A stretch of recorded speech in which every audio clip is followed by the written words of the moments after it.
1, 2, 1.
Hello, everyone. My name is David Cerna. Thank you so much for joining us in our first Impact Series session. So I am from the Center for the Advancement of Learning, and I'm very excited to welcome our guest, Dr. Peter Plourde from the Community College. So just a little bit about him, and his session today is, are we conveying the right message through our syllabi, lessons, and communication of our objectives and outcomes? So Dr. Peter Michael Plourde is an associate professor of mathematics and directs faculty development initiatives on behalf of the Office of Academic Affairs at the UDC Community College. He is originally from Lowell, Massachusetts, where he earned his Bachelor's of Science in Business and Master's of Science in Mathematics at the University of Massachusetts, Lowell, and later earned a doctorate in higher education from Northeastern University.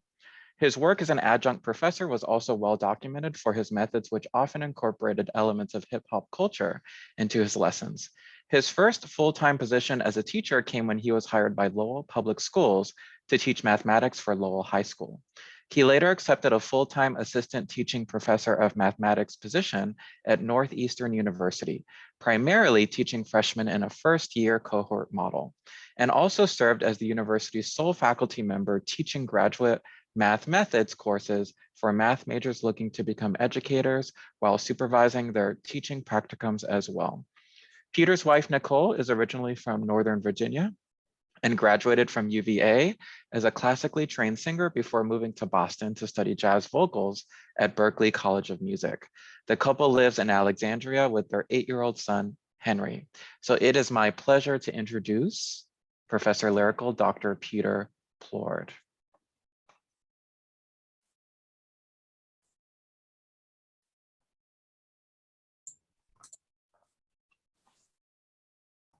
Well, he can hear you. He just can't see you yet. Are you able to start your video? It has told me I cannot start my video because the host has stopped it. Let me make you the host, and I think you should be able to start now. Cool. That's better. How you doing? Excellent. Thank you, Peter. And for our attendees today, I just want to go over a few of our Zoom functions. You'll see on your toolbar, there are two that you should see: raise hand. You can also submit your questions that we can answer at the end of our workshop. So there you go. So thank you, Dr. Peter Plourde, and have fun. Thanks so much, David. I appreciate it. Appreciate it. Hello, everybody, and thank you for joining with us today. Again, as you heard, my name is Peter. If I haven't met you guys, I hope to meet you soon. Just reach out. My email is peter.plourde@udc.edu. I'll probably type that in there later. And I'm over at 315 at the community college campus. I'm teaching a course for main campus, an IGED 120 course, which is meeting online. So I do some office hours up at the main campus, so maybe I'll see you around up there as well. I think what I'm going to do is just start with a little quick overview, if you guys don't mind. And what it is I just wanted to tell you what we did for PD over at the community college. So we do our PDs much like everybody else at main campus does by college. And this year we had the pleasure of having Leonard Geddes come and speak for us. He had spoken for the university before, and upon the dean's recommendation of how great he did, she recommended that I reach out to him and see what he could offer in terms of some of the same things he presented, because we were looking at a lot of the same ideas, namely metacognition, which we've done some work on before, and really looking to tighten up our outcomes, think about some of the language that we use, and quite bluntly, the disconnect that we see between what the student experience is when they're coming in from high school and then what they're asked to do here. So he's really a specialist in that area, and it takes me off the hook a little bit, so I don't have to present every PD in full, which is great. But and while we're on that topic too, a lot of times what we like to do is involve our faculty, and whenever we can too, during the year, try to get the student voice incorporated. Sometimes that's difficult, but that's something we're always trying to do too. To consider what it is instead of just planning in a vacuum, trying to think about what they need and how it would land with them. So we've had the pleasure and opportunity of being able to do that before. And now with COVID, things obviously a little bit different. So what I wanted to do is, well, a couple of things. I thought that would be really cool. So I might be way off, but I think they're cool. So I'm just going to go with it. So you heard David talking about the hip hop stuff, just for me personally. And in my background is some of that. I bring that into my space. So just indulge me a second, I guess, just to talk a little bit about what I do so you guys can get to know what I do, and somehow some of the times, I should say, of how I can maybe impart a little bit these same ideas onto other faculty looking to try the same thing. So I've tried to make my space, I know we're all thinking about our spaces that we teach in. So before we get started, obviously you can see there's some hip hop stuff behind me. That's my dissertation up top from a poster session that I made at Northeastern. You can see one of my records there. That's me with the hat on. And, on the other side is 3 of the academic degrees. And I really think intentionally about trying to blend those together and trying to think about culture. And at this time, probably more than ever, we always want to be thinking about what is the environment that we're setting in the classroom? How do we engage our students? And I think it can start with our space when we're teaching. So this is something we actually started talking about at PD even before this semester, but we really reintroduced that kind of thought again. Just think about what are the spaces that we're creating and are they inviting? And then this translates over to our syllabi. In other words, what's the language that we're using on the syllabi, and is it equally engaging? There's sometimes a disconnect, right? If our office can tell a story, what we wear can tell a story, what's on our walls can tell a story, and really how we even use the space in our classroom creatively or not. How are we setting those up interactively? Are they conducive to group work in a normal environment? And maybe on here and WebEx and Zoom and so forth, are we using breakout rooms, efficiently and to the best of our advantage? So I always like to think about these things. And it reminds me of thinking about now, a lot of us haven't done much, as you can see right there, a lot of us haven't done much in terms of actually using Zoom. Like Zoom is somewhat new. I think it's interesting to say before we begin, not sure if everyone knows, but there's a lot of crazy things you can do. Did you catch that right there? I just gained a goatee. So I wanted to show you that if you don't know, there's a lot of bells and whistles behind the scenes in the programs, right, that we have now. That might look ridiculous, but just to let you know, your students may or may not be having access to these things too. You can really jazz up the way that you look, not just the office, you could physically change. So there's some crazy virtual background effects and video filters and all kinds of bells and whistles that you can use in Zoom. And people like David, Fatima, myself, Julian, all sorts of folks that are around the university would love to, show you some of these things, not just the fancy bells and whistles, but the things that will actually help you. So enough about that, but I just thought that was cool, and I had to start with that because it's distracting, or it could be an advantage. So without further ado, I'm going to try to get into something that I prepared for you, which I also think is somewhat of a PD inside the PD, if you will. So I'm going to try sharing right now. It doesn't want me to share because I played with too many bells and whistles. So there we go. Okay, now it's letting me do it. So what I'm going to share for you is not a PowerPoint. It's actually what's called a Prezi. And for those of you who haven't used a Prezi, I wanted to kind of give you an opportunity to see one and just see how it's kind of like a Prezi on steroids. So right here, I'm showing you behind the scenes a little bit. This is what a Prezi can look like. And it's how I'm going to present to you some of the things that we have available, what we did during our PD, how Leonard played a part, and how sort of we're thinking forward into the rest of the semester. So I'm going to back up so you can see it from the beginning. I'm going to go right to Prezi.com. And this is me taking you to the actual behind the scenes part of the Prezi. And it's loading up. And you can see here, I hope that you can see, I also have a present mode. So I can help you build these if anybody's interested in learning how to do more of these. I'd be happy to show you, but I'm going to go into present mode. And once I click the screen, it zooms in. So what's cool, and what you may have caught there, is I had a lot around the edges kind of hidden. So I'm always, one of the things people talk about when I use hip hop culture in the classroom, I'm not dancing and break dancing and rapping and, coming in chicka chicka on records all the time. It's basically speaking about the culture and using some of its finer points, right? And one of those things is improvisation. I'm a freestyle rapper, right? So freestyling, when I was teaching those math methods classes that David was talking about, one of the things we'd always want to be prepared to do is come off script, right? It's great to plan. It's great to teach students about their lesson plans or faculty, what have you. We all want to have our lessons down, but are we able to come off script? And what I like about Prezis is they allow us to actually do that. You can actually with a little bit of pre-planning, it could be sort of prepared improvisation. You can have all of the materials that you may want to present, and you can go out of order, and it really can have a natural flow to it that you really don't have with the PowerPoint. So this may be a little messy for you because I'm trying to at the same time show you some of the bells and whistles that are in the Prezi, but you can make these really clean and simple. So that was a quote that we started with at the PD that we delivered. And Dylan William, the author of Embedded Formative Assessment, wrote, "Teachers need professional development because the job of teaching is so difficult, so complex that one lifetime is not enough to master it." When you zoom out of this, and I wouldn't necessarily present this if I was just doing a presentation, but I couldn't help myself do a little PD within the PD. You can choose to go where you have it preset to go. So I'm going to take you where I wanted it to go, which is over here. So a review of PD day. Now, with just me clicking, it will zoom in on what I want to zoom in on, and you can control with your mouse and you can move it as needed for the crowd, right? So this is what we did on our PD day.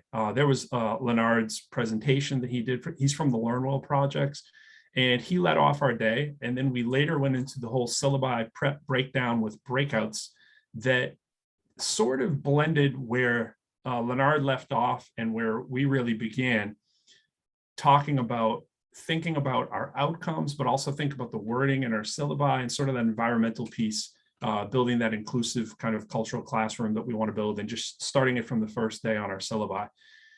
What I also want to do is kind of give credit where credit is due. So this is nothing that I invented or anything like that. What it is I was fortunate enough on the first day here at UDC when I started, this is also for the adjunct session, I was fortunate enough to get to present and facilitate the AQ learning modules. And what those are is AQ stands for the Association of College and University Educators, and they're endorsed by the American Council on Education, so ACE.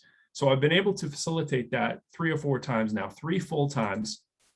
And some of the lessons that I've prepared are really just offshoots of that. So I get to really steal from our faculty's best ideas, for lack of better words, and when I get a chance to observe them, or maybe even do adjunct evaluations or whatnot, I really get to see some of the greatest ideas of our faculty, who are amazing. And so I'm appreciative of every time I saw Dr. Saeed was here. She's had me do some of those for her. And I really get to see some of the great ideas that our people in our sciences are doing, or maybe our nursing programs, or, you know, on the MITE side of the house for us, which is our math and IT engineering kind of courses. I get to, you know, that's sort of my realm too. So I teach mathematics, and I can really take some of the best ideas that they have while thinking about the modules that we got a chance to train our faculty in from AQ. So this, what I have over here, is student perceptions of instructors via the syllabi. So I just want to take a second to talk about that with you. So we're really thinking about things, in other words, what does an effective syllabi look like versus an ineffective syllabi? That's my son doing Taekwondo there. He's learning too, so I had to get him on there. And so we know that our syllabi make an amazing first impression, or not, right? They can also make an impression that comes off cold and rigid. And it's my thinking, and one of my biggest mistakes, I was asked on a podcast last night, they said, what was your biggest failure as an educator? And I went right to the first day. First day I was teaching at Lowell High School. I thought that for me to come off, and I was really more concerned about coming off this way because here comes the rapper guy, right? I want to come off like I really know my stuff. I'm really rigorous. And we try avoiding using that word sometimes because it can go into a sea of where we don't want the conversation sometimes to go. But what do we mean by rigor, and what does it actually look like? And so I thought that I had to come, I'm from a military family. I thought I had to come in and I had to, you know, lay down the law so that these kids wouldn't walk all over me, kind of thing. And that was my biggest mistake. So the reason it's a mistake, in my opinion, is that we're not necessarily focused on that environmental piece unless we want our environment to come off as rules on the first day. Now, of course, there are certain guidelines that we have to lay down and that we want to have in place, but how we deliver those is important. So I think we can say the same thing and just deliver it with a different tone sometimes, and really have our students coming in on the first day thinking about, hey, this is a class I want to take. This is not going to be a boring class that I want to check out of. And we all know it's critical right now to have attendance as high as we can possibly do, as high as we could possibly get it. So with the effective syllabi here, and I'll zoom in, another cool feature of a Prezi, we want to clearly explain expectations, right? Or are we just listing those assignments without direction? So we talked about these kind of things at our PD. Positively discuss classroom or virtual behaviors in relation to learning, or do we just state them in legalese? Worst of all, right? In other words, like, this is what thou shalt do, kind of encourage or motivate students in relation to course goals, or make the course the agent of learning. This course will teach you about X, Y, and Z. So while we're talking about metacognition with Leonard, who I'll speak more about in a moment, we're really thinking about it in terms of ourselves too, like in terms of think about these pieces, and we're also trying to consider the students' well-being at the same time, especially now more than ever. And I really think it plays a piece in terms of how we walk in the first day, how we have our syllabi, and then how we continue that throughout the semester. So again, this is really just adopting from one of the modules that AQ did on creating an effective syllabi. And then they have modules like leading on the first day. And what does that look like, right? And it also kind of reinforces what I just shared with you, in that we don't necessarily want to come in and say, this is how it's going to be, and, you know, take it or leave it, or else, right?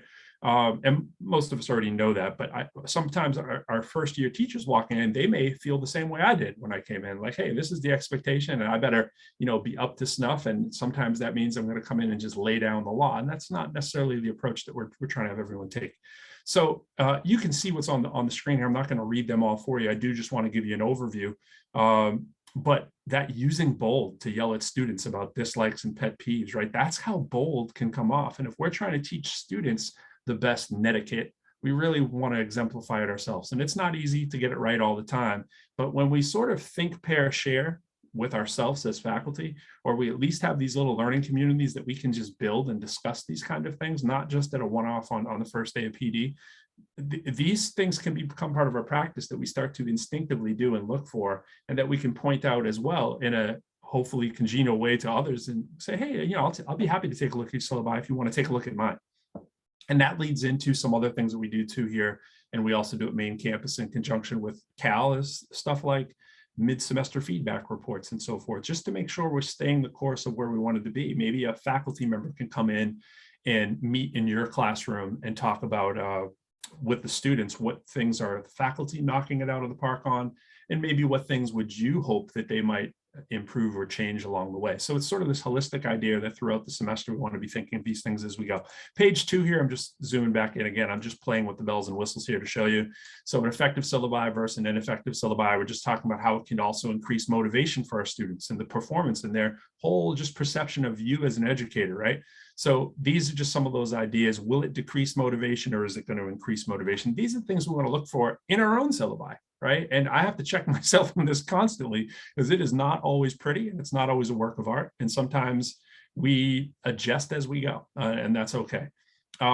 Easily remembered and consulted, I have right here, versus likely forgotten by students throughout the semester and not consulted. So in other words, as we're designing the syllabi, we want to consider these ideas from the student point of view, right? And so is it going to basically, at the end of the day, which we're really concerned about here at many institutions right now more than ever, is it going to contribute to that retention that we're looking for high student retention, or is it going to contribute to lower student retention? So these are things now we just have to take an honest look at and see, are we heading in the right direction at least?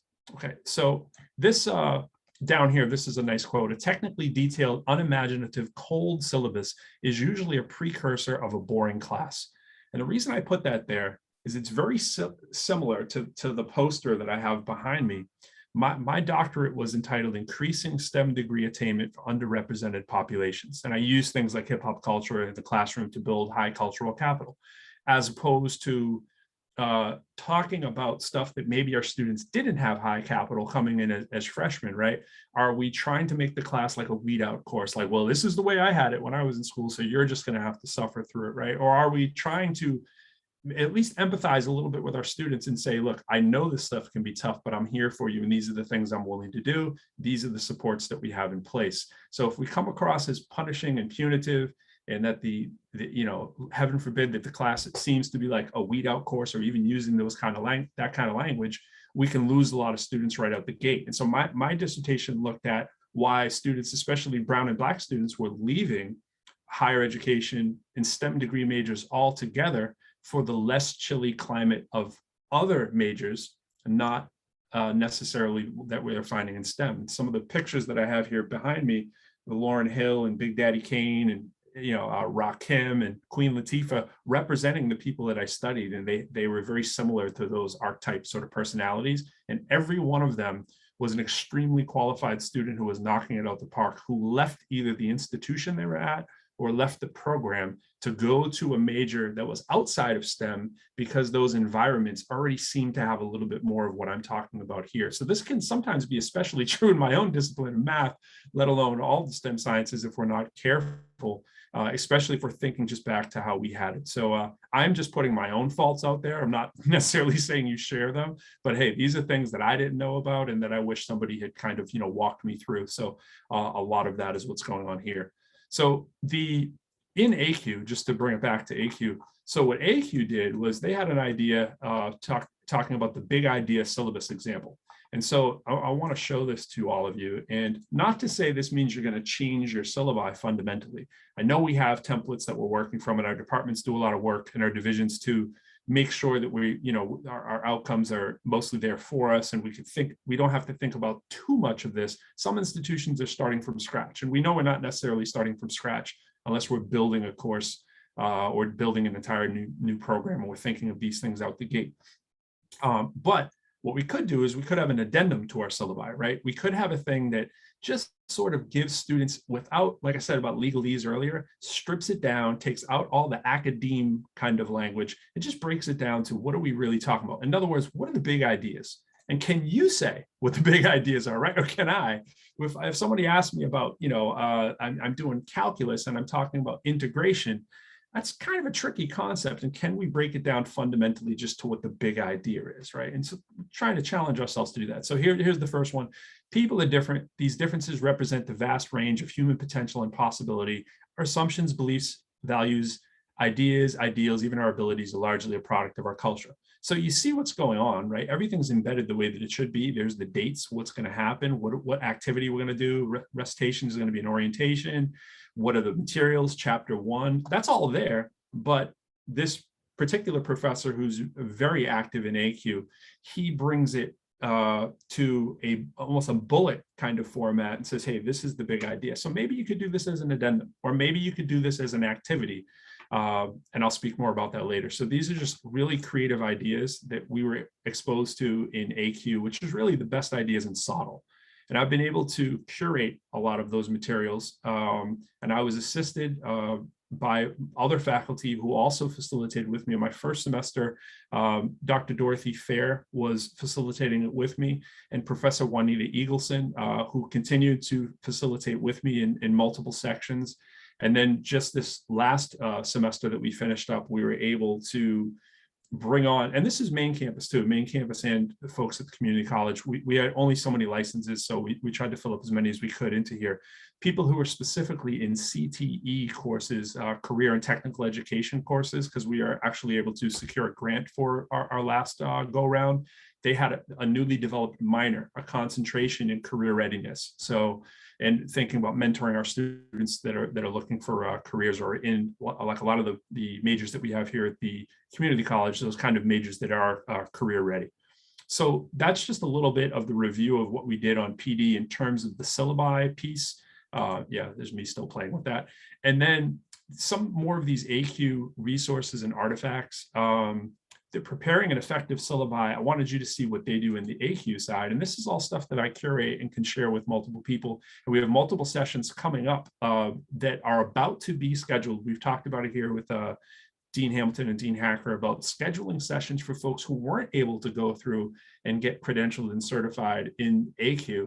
We did a pinning ceremony and folks get their certificate, which is ACE endorsed. If you weren't, then we're able to deliver these in 1-hour sessions from module to module about what some of those different sessions were with the schedule that we have forthcoming. So syllabus reconnaissance. So an exercise some of us have done before, and syllabus scavenger hunt. And this isn't to make it sound like it's like some third grade scavenger hunt or whatnot, but we know that our students love to be engaged, and what better way to engage them in a syllabus scavenger hunt and try to actually have them find those details on the syllabus that are important to you, as opposed to, again, beating them over the head and saying, thou shalt do or thou shalt suffer. So a lot of what's in there is that. So I don't want to take you through too much of that, but I will leave you here too with the syllabus guiding questions template, just to show you some of the resources that are in AQ. They would provide all of these too that we can continue to use. What is this class about? How do I expect it to change students? What is our response? In other words, from thinking from a faculty side too, like, what am I really trying to do here with what I'm trying to get across with my syllabi? So that's just to expose you a little bit to the syllabus idea. And I wanted to show you a video, if I could. I embedded a few of them into my Prezi. Also another plug for a Prezi. You can embed your stuff right there all in one place, right?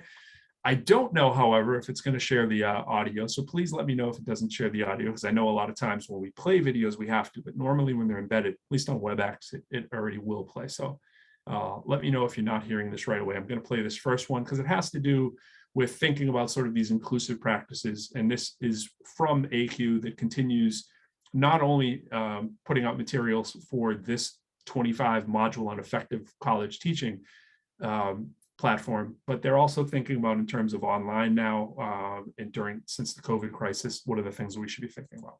So I hope this plays.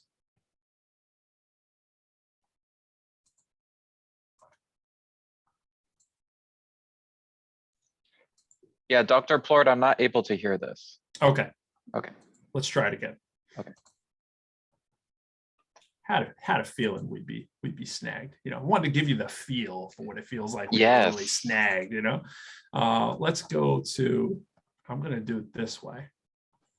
So let's go. Is there an option to share the audio when you share your screen? Yeah. Okay. Yeah, there is. The thing is with that one is when that first went up, there was no share audio. So I was hoping that it wasn't one of the ones that needed the default. So that's what I'm doing. But I think we should be good on that. If it isn't, then we're completely out of luck. So let's try it. So let's go. Primary. Better? Yes, I can hear it. Thank you. Okay. The most important thing for any teacher, whether it's online or not, is that relationships matter. And the perception that you care is the primary issue of teaching. When my instructor sends me a welcome message, it really makes me excited for the first day of class. Hi, welcome to Logic. This is Dr. Burton. I send an email to every one of my online students. I wanted to make sure that they knew that I see them. I see you needed to meet with me today with the virtual office hours. Tell me what's going on. What I have found is that once I open that door, they always come in. Hi there, John. This is Dr. B here, and I'm pleased to provide you with some feedback. It's actually a feedback to your face. Literally, he's talking to you. He looked at your material. He valued it. He spent his time. I had them sign up for virtual study buddies using an online Google form. There was a group of people that I was linked with from day one who I could count on and who could count on me. It was just the best thing ever. I established this list of community norms as a way for us to foster respect for each other, a love and a caring environment, as well as a supportive environment. I think that is at the core of what we need to do as educators to challenge ourselves to be better, to be inclusive, to make sure that our classrooms are spaces where all students can share their experiences, can share their knowledge, can share their history, and can feel heard, valued, and included.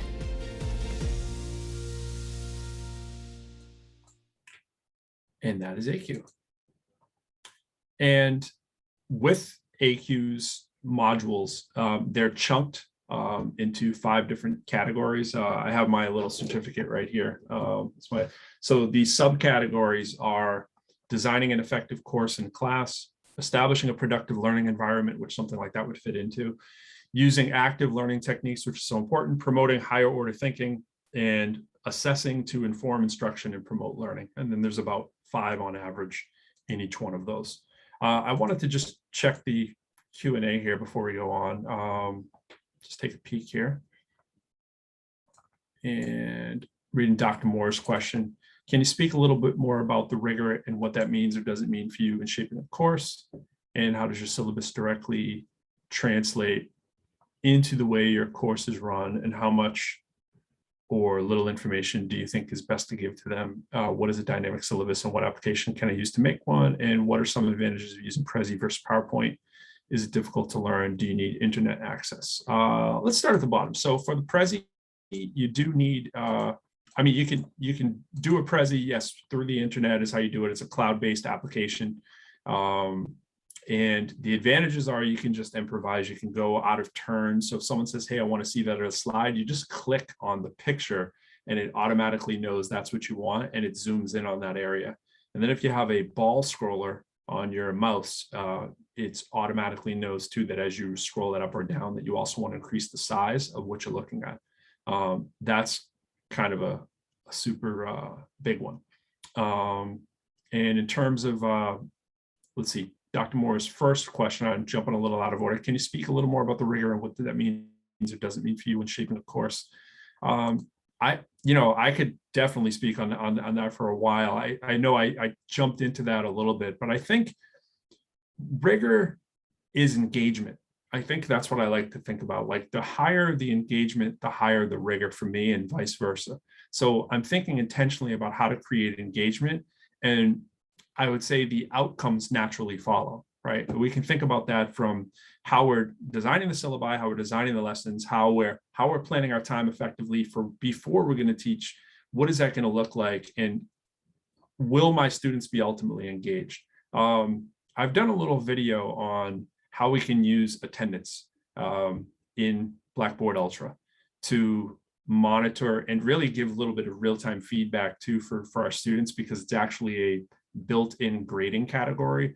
And it's funny how just those little quick sort of signs of support, if you will, to our students, they see them in real time and they can look at that and they go, oh, wow, Plourde is really watching if I come or not. Now, not to say that that is rigor, but they know that I care. They know that I'm paying attention. And it's not let's face it, sometimes in the college arena, we'll say attendance is optional, right? And while we don't have a formal attendance policy in terms of historically as a university, and a lot of universities can be a real touchy point, there's nothing to say that a faculty member can't keep track of it, can't use it on their syllabi if they want to. Maybe it's 5% that you're having it as a grading scheme.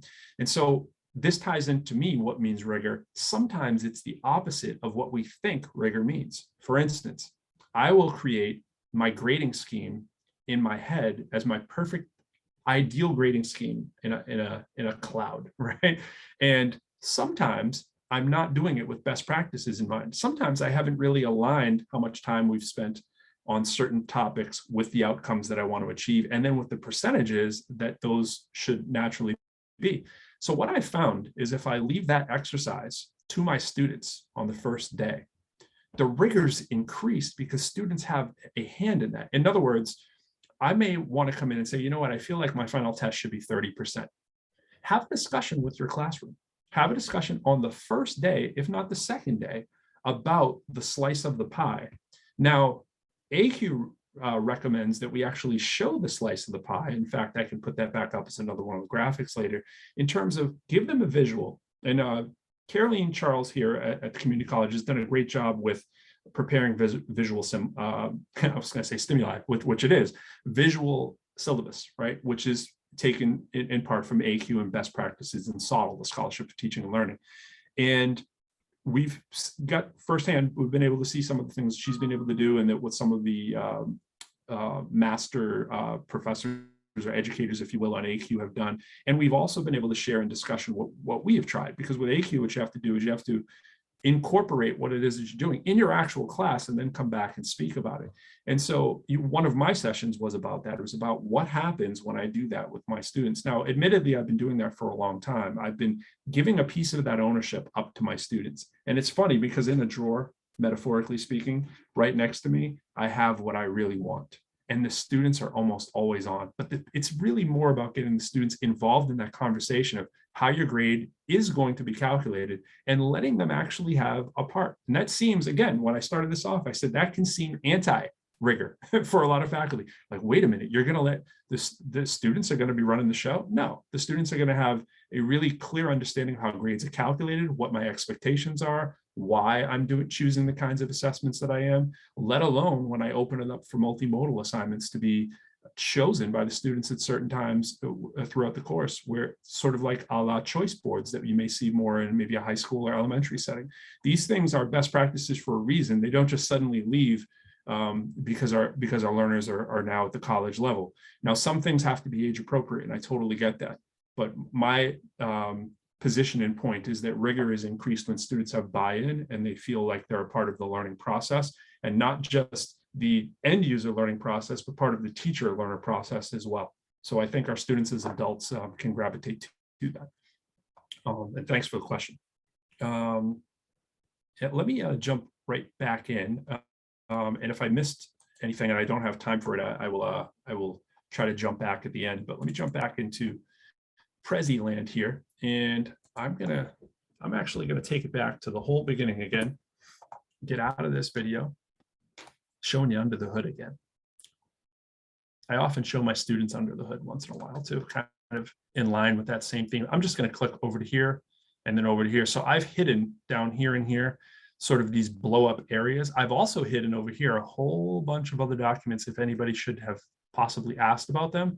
This is really cool. I've also hidden links that are hyperlinks that are there too. So watch this.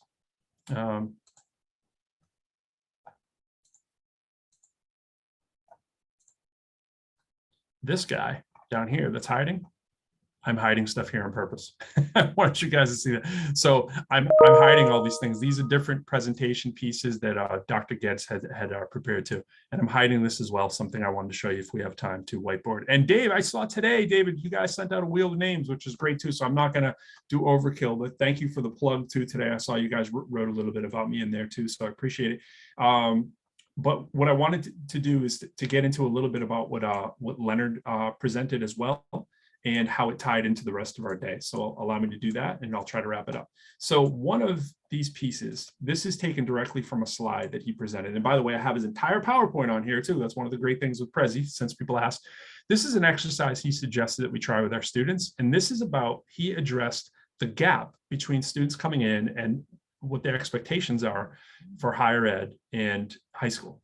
And so we talked about having this filled in as a blank worksheet and having students work on this and fill it in. Have them fill in what you're seeing the end result here, right, of what's typical. The number of in-class hours per day in high school is 7 to 8, but in college it's 3 to 4. 10 to 12 number of tests per course. In college, maybe more like 3 to 4, right? Number of chapters on a test, 1. It can be 5 to 7 when you're in college, right? And then who's responsible for the teaching? The teacher, and kind of as I just alluded to, and who's responsible for the teaching in college? The student. And this mismatch, if you will, is something that we really took a deep dive on, and where we tied in a lot of the metacognition strategies, a la Bloom. There's a lot of Bloom in there as well, and just ideas that he gave us through some of his materials. And speaking of which, this learning outcome decoder that we went through. Sorry, my battery seems to be running a little low. That's don't know why that is, because it's plugged in, but that's not good. So the remembering kind of words matched up with the understanding words or the applying words, or, and so forth. You can see down at the end here when you get ultimately trying to get towards creating, and what are those, action words, those verbs that go with those things. When he really got into about how faculty sometimes get those comments back from their, oops, I want to go to the other one, sorry. When they get comments back from their students like, oh, I want to kill this guy, or this is the worst teacher I've ever had. Let me fast forward through here and get into his presentation. So here's his stuff. So here are his slides. There's obviously a lot there. And again, pushing the promoting the aspects of a Prezi that you can have at your fingertips. These traps, these kind of cognitive traps and functional traps, some of them occur from when we don't have students doing the metacognition process and going through these things like, hey, what are our expectations and how will they differ for you in terms of what you had in high school? Are we setting them up for unrealistic gaps? You talked about the productivity gap as well. So what students know versus what they will need to know, and the appreciation of what one knows versus the correct apprehension of the learning task.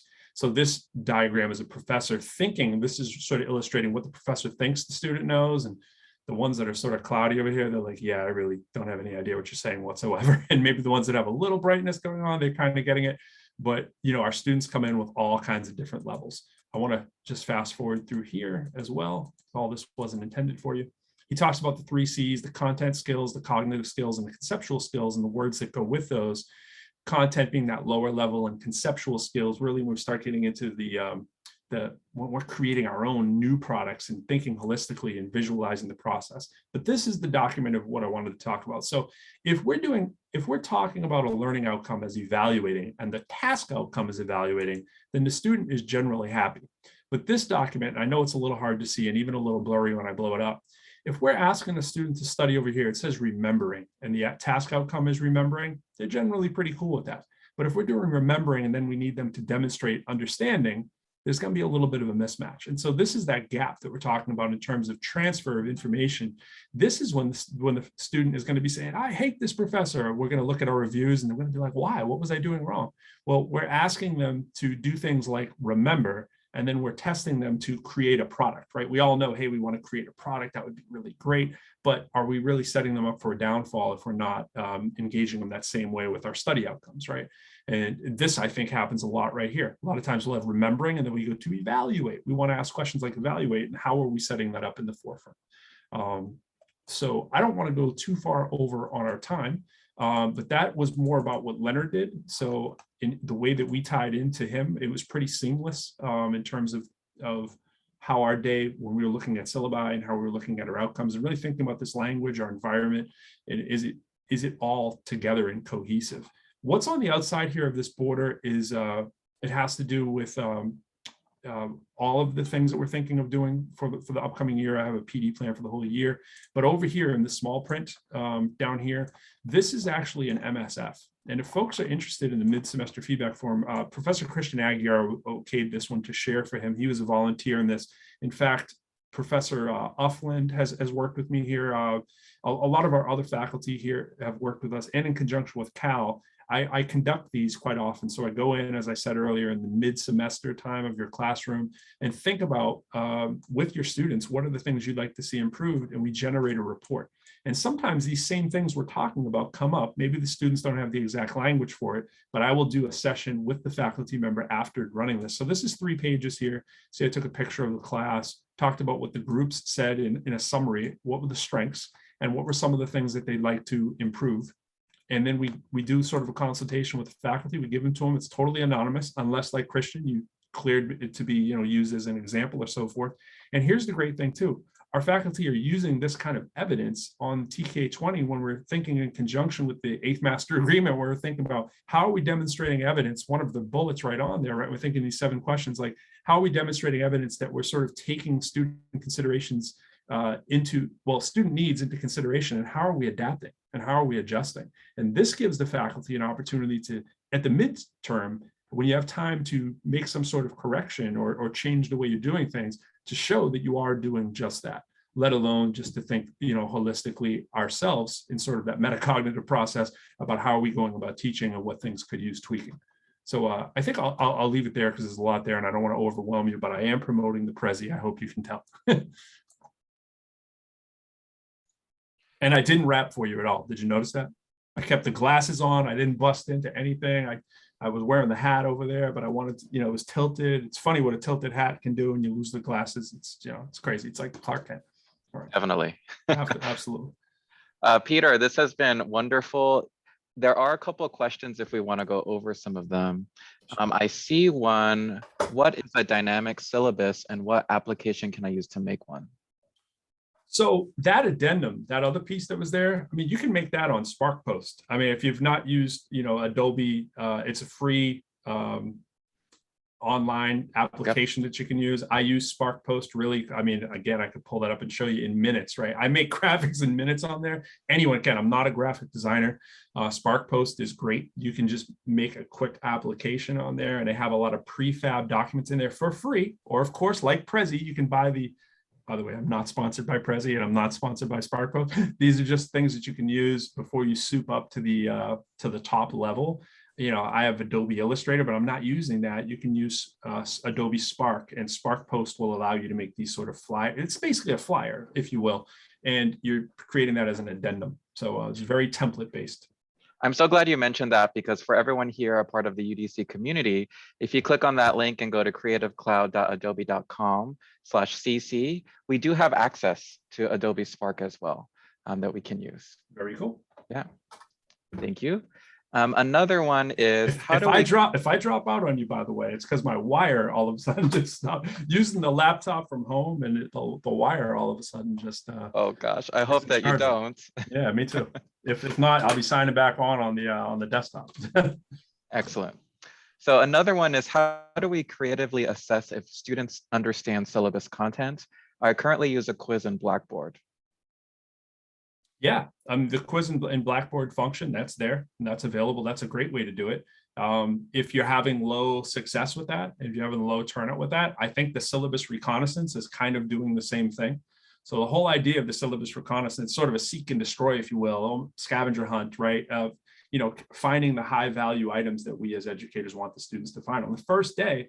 And, you know, it's funny, I was watching the news this morning when I was in the gym before coming in, and they have a maze out in some part of Virginia, right? One of these hay mazes or whatever, and they hide crops in the middle of the maze, right? I'm from the city. I've really never done this kind of stuff before, right? But they hide, like, they're going to hide a pumpkin, right, in the middle of the thing, and you got to find the pumpkin. And it's sort of the same idea. You might have something like the hidden little pumpkin, if you will, in your syllabus, the Easter egg, from movie nerdom, that you're burying in there just to see if they find it. And it's something that you want to be in there, but it's just something that you've chosen to highlight and pay extra attention to.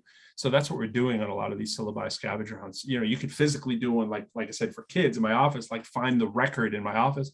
You know, like, but for, you know, for adults, we're just wanting them to find the things that are of high importance to us. I think that is really a great idea. Yep. Thank you. Yep. Another one from Helene is, what about the practice of having students help to design the syllabus, and that the syllabus is a contract with them?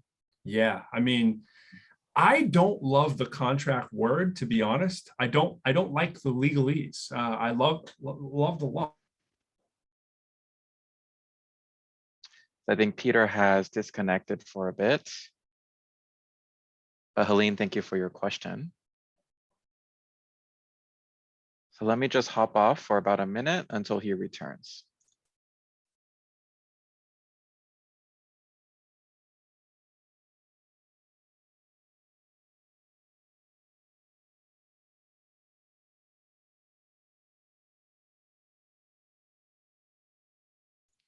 But actually, as we wait for Peter, let me go ahead and highlight our next upcoming sessions. Since he is away, I will put our professional development calendar in that chat box for you. So we have 2 upcoming sessions coming this week. So on the 7th, which is Thursday, from 12 to 1, we have Integrating LinkedIn Learning, and that is with Kazes and Dr. Kenneth Cooper. So that is on the 7th at 12. We also have one more this week, and it's called Web-Based Assessment, Methodology of Continuous Improvement. That will be on the 8th, which is Friday, from 12 to 1. That will be led by Dr. Dong Zhong and Dr. Ludwig Nietzsche, the School of Engineering and Applied Sciences. So you can go ahead and sign up for those in your chat box. There's that link. You can also find the join here links on the Blackboard announcement page if you'd like to come. Also see from Fatma, thank you so much. We can also provide a workshop if you are interested in Spark. That is true. You can please email me, david.cerna@udc.edu. I will be more than happy to communicate with you. There's also Hypothesis, which is one of our built-in applications with Blackboard, where you can go ahead and annotate the syllabus with your students. Great suggestions, Fatma. Thank you so much. Are there any other questions that I can answer as we wait?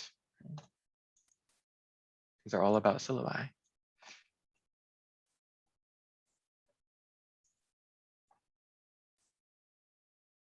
But Fama has a great question. Can Prezi be used for student engagement or collaboration?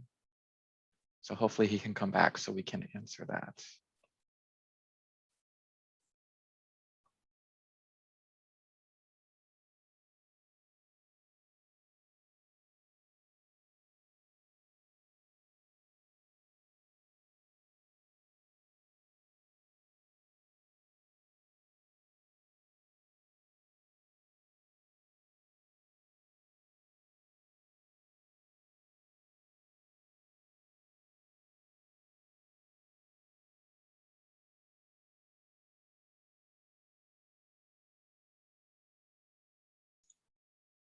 Okay, looks like Peter is back with us. Thank you so much. That was the slowest ever return. I went for the main computer and then I had to go to the phone. So the main computer wasn't doing it. It was a perfect opportunity though. I highlighted our upcoming impact sessions for this week. There you go. It's that So impact. perfect, right? So if you'd like to answer any other questions we have, how does your syllabus directly translate into the way your course is run? And how much or little information do you think is best to give them? Again, I may be in the small minority here with, I know I was maybe just expressing my displeasure with the legalese, right? But in terms of, I feel like our syllabi have too much information on them already. I think in the future, they're going to become more like those one-page documents, and the rest of that will just be sort of an addendum itself, as opposed to the other way around. I think the big ideas document is, I mean, this is just me speaking, and I realize I can't totally go against the grain, but I think we just have to admit that we are in an age where attention spans are lower than ever, right?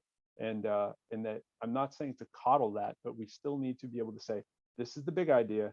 Here's where you find more information over here. But what we do, and what every institution tends to do, is here's everything in the world, right? And then we're expecting the students to go through and just navigate through that. Kind of like I did on the Prezi, but the thing is, we can control what we show and what we don't show. You know, like I can have it all there, that's great. But when we put it in a 12-page syllabi, it's a bit much. And then it's asking and inviting for a lack of use. So I mean, to split the difference, I think creating that one-page big idea thing is really a great way to do it if you haven't been able to isolate what those ideas are. You know, I'm sorry if I forgot the other part of that question, but getting going down my bunny trail. Oh no, that is great. And we have another one, if you don't mind. What is the difference between an effective syllabus and a learner-centered syllabus?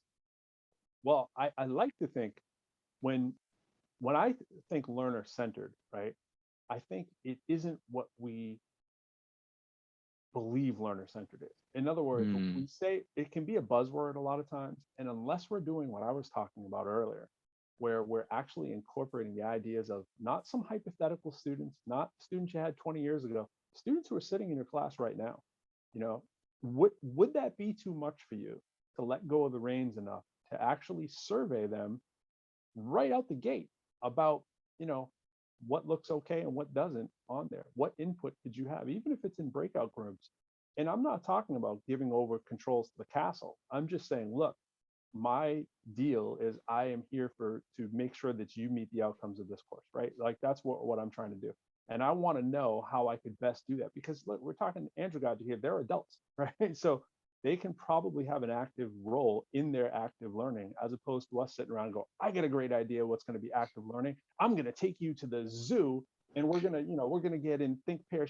It may not fly with the particular group that you have. And, you know, I'm not saying that we don't come in planned and prepared to do what we're going to do, you know, as sort of our last ditch. Okay, this is what we're going to have to make a decision. But just giving them an ounce of that sets the tone and says, wow, this person actually cares about my well-being and benefit. And that to me is learner-centered, because you're truly asking. So it's things like, you know, formative assessments along the way as often as possible. Try to get ourselves into a habit, a daily habit of doing that, whether we're using, you know, we can use all kinds of technology. We can use Quizlets. We can use, I mean, you guys were showing them on the first day up at your end too, you know, so different ways that we can survey our class in a low stakes environment is wonderful. And if nothing else, it can be a minute paper, just a really brief sort of synopsis of, you know, what was covered, maybe the stickiest points, those kind of things that we can just get input constantly. And the more we feel okay with soliciting input, not just when we think assessment, we shouldn't just be thinking, you know, summative test, you know. Definitely. And those are such good points, especially when we have to take into context what our students are also going through right now. So using different modalities, different technologies can really help with their engagement. Absolutely. And last one, can Prezi be used for student engagement or collaboration? Yes. So what I didn't show you is one of the coolest features there is you can put yourself in the video of your Prezi. So you can, I could have been behind that whole time. It would look much like when you see people writing on a clear dry erase board, but there's no dry erase board. It looks like they're writing on a window. You can do that with Prezi. It's really cool. So you can be behind the scenes I sometimes get frustrated by Prezi, truth be told, because there's so many bells and whistles and they change it up all the time. Like I was a Prezi hack master, as I was telling you before, David. Yeah. A couple of years ago, I mean, I was on my Prezi game like no other. I've had to sort of relearn a lot of the bells and whistles, so it can be a bit much, but I think just the minimum tools in there are amazing and interactive, and I don't use it that much. It's not like I use Prezi all the time. Yeah. In my actual classes, like I can have one Prezi that can serve for the entire class, and I pull it up when I need. And sometimes I'll create something on the spot too. I'll say, oh, let me just make something quick that I want to be engaging. In fact, I was going to show you one that we do on MSF reports that I put together for Dr. Ufflin when he was doing a report on MSF. So I said, oh, let me make your Prezi for it. And you really see the high gloss, finer end of what a real nice one looks like. The one I was giving you was sort of the behind the scenes window kind of peek in.